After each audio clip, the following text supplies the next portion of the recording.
Bonjour Fabienne Gasto, Bonjour. vous êtes la directrice d'une belle entreprise azuréenne qui est basée à Nice, qui existe depuis 1984 maintenant, qui s'appelle WIT. Alors WIT, si on devait définir votre métier, c'est quoi? C'est le bâtiment intelligent?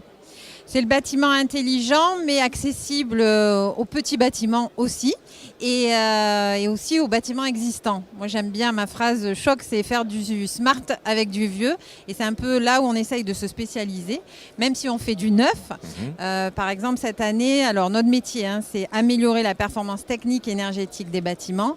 Et cette année, même si je vous dis qu'on préfère faire de l'existant, en neuf, on a fait le printemps à Polygone et le bâtiment à Val-Sophia, où là, qui est pour moi aussi un bâtiment de type précurseur dans son domaine.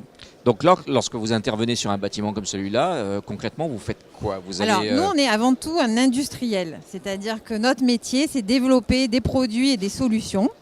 Et on va s'adresser qu'en B2B. Par contre, ce sont d'autres sociétés qui vont les installer, voir les paramétrer et les mettre en œuvre. Nous, on se positionne comme un industriel dans le métier de la GTEB, gestion technique et énergétique des bâtiments. Ce qui veut dire que vos clients, ce sont essentiellement les bureaux d'études, les architectes, Alors, les maîtres d'œuvre? Alors eux, ce sont des prescripteurs, mais nos clients, ça va être soit des intégrateurs, donc des SPI, des Eiffage, soit des exploitants. On travaille énormément avec les exploitants d'Alkia, Cofeli ou autres. Et souvent et de plus en plus, les utilisateurs finaux qui vont être les collectivités locales, des hôpitaux, des supermarchés, des industriels aussi de plus en plus. Alors vous êtes présent aujourd'hui à Innovative City, le salon de la ville intelligente qui se déroule à Nice.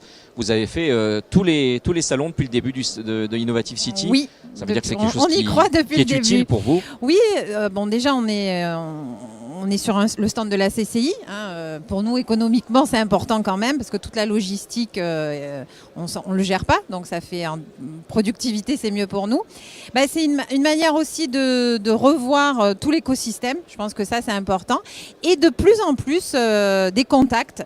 Au début, on était un peu que pour l'écosystème local, mais de plus en plus pour des clients, des vrais, des contacts. Quels sont les objectifs pour cette année? Vous avez développé une nouvelle gamme de produits et services, je crois. Oui, tout à fait. On a, tout à l'heure, vous le disiez, on est dans le bâtiment intelligent et on a, en 32 ans, on a eu plusieurs gammes. Donc là, c'est une nouvelle étape pour WIT avec une gamme qui s'appelle le Ready et qui ouvre des perspectives pour le bâtiment intelligent, notamment en ouvrant notre produit à d'autres pour qu'eux-mêmes puissent développer des services.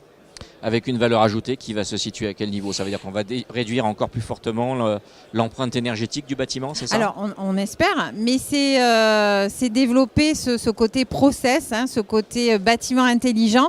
Moi, j'aime bien dire que le bâtiment, il faut qu'il s'ouvre à son écosystème. Jusqu'à présent, le bâtiment gardait la donnée pour lui tout seul. Et là, on le permet d'ouvrir pour développer de nouveaux services. Il y a tout à créer, et pas que par WIT. Nous, ce qu'on veut, c'est développer un écosystème autour de nos solutions. Vous êtes dirigeante d'une belle PME innovante azuréenne, mais vous avez aussi une deuxième casquette qui est celle de présidente du club Smart Grids, donc les fameux réseaux intelligents. Ce club d'entreprise sur la Côte d'Azur, il tourne bien, vous êtes satisfait? Alors oui, on est très satisfait. Donc, moi, je suis très fière d'être à la tête de ce club. Donc, le vice-président d'ailleurs est un confrère de Schneider.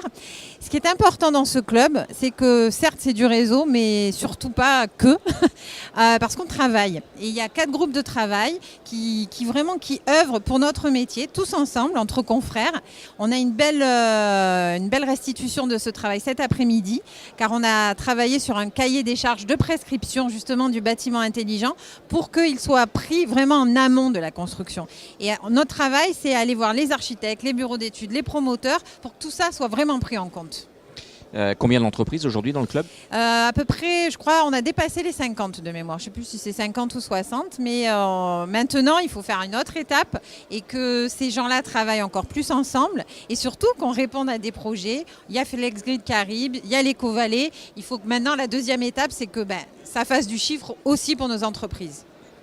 Alors cette année en novembre, il y a des élections à la Chambre de commerce et d'industrie Nice-Côte d'Azur. Vous allez, comme tous les chefs d'entreprise, pouvoir désigner vos représentants. Vous allez voter, pourquoi? Parce que je pense qu'il est vital de voter. Moi, j'ai vraiment appris à connaître la Chambre de commerce et de l'industrie d'ici. Et alors, la petite histoire, c'est que je suis allée... nous, on est vraiment portés. Dans notre filière métier, on est vraiment portés, c'est clair. Et du coup, j'ai des commerciaux sur toute la France et je leur ai dit, vous allez tous contacter votre Chambre de commerce et vous allez faire la même chose.